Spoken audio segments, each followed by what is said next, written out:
નમસ્કાર ખેડૂત ભાઈઓ, આજે આપણે વાત કરવા જઈ રહ્યા છીએ દેશની સૌથી મહત્વપૂર્ણ યોજનાઓમાંની એક એવી યોજના પ્રધાનમંત્રી કિસાન સન્માન નિધિ યોજના વિશે, અને ખાસ કરીને તેના 22મા હપ્તા વિશે. કારણ કે હાલ લાખો ખેડૂતોના મનમાં એક જ પ્રશ્ન છે કે પીએમ કિસાનનો 22મો હપ્તો ક્યારે આવશે અને 2000 ક્યારે બેંક ખાતામાં જમા થશે. તો મિત્રો, તમને જણાવી દઈએ કે સરકાર દર વર્ષે હપ્તા કુલ 6000 સીધા ખેડૂતોના ખાતામાં ટ્રાન્સફર કરે છે અને દરેક 4 મહિના પછી 2000ની રકમ આપવામાં આવે છે.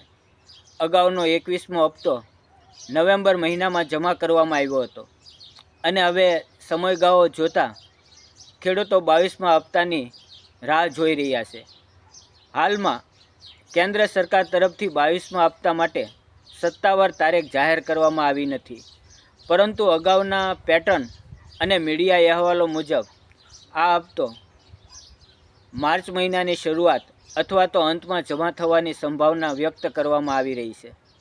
ઘણા અહેવાલો મુજબ હોળી પછી ખેડૂતોના ખાતામાં આ રકમ ટ્રાન્સફર થઈ શકે છે, પરંતુ અંતિમ અને ચોક્કસ તારીખ માટે સત્તાવાર જાહેરાતની રાહ જોવી જરૂરી છે.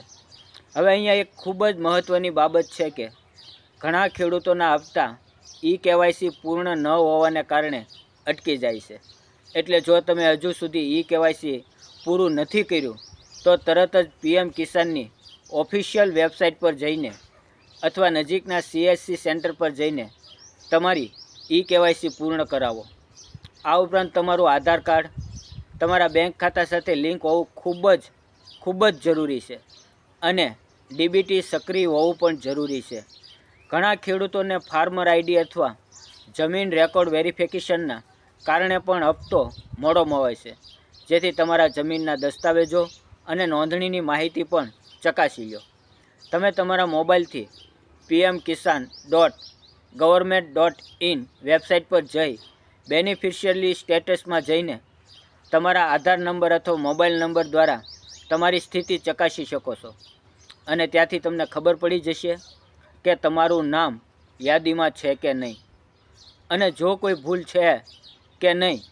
જો તમારી વિગતમાં કોઈ ભૂલ હોય તો તરત જ સુધારો કરાવવો ખૂબ જ જરૂરી છે.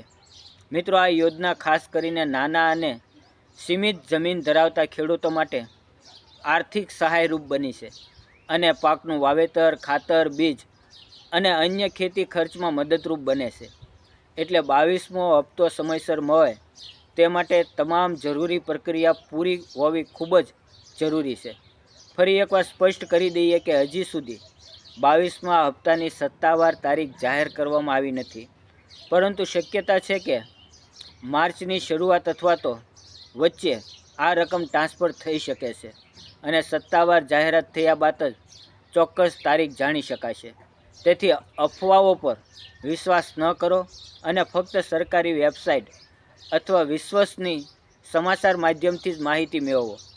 જો તમને આ માહિતી ઉપયોગી લાગી હોય તો અન્ય ખેડૂત મિત્રો સાથે જરૂર શેર કરો, જેથી બધાને સમયસર અને સાચી માહિતી મળી રહે અને કોઈનો હપ્તો દસ્તાવેજોની ભૂલના કારણે અટકી ન જાય.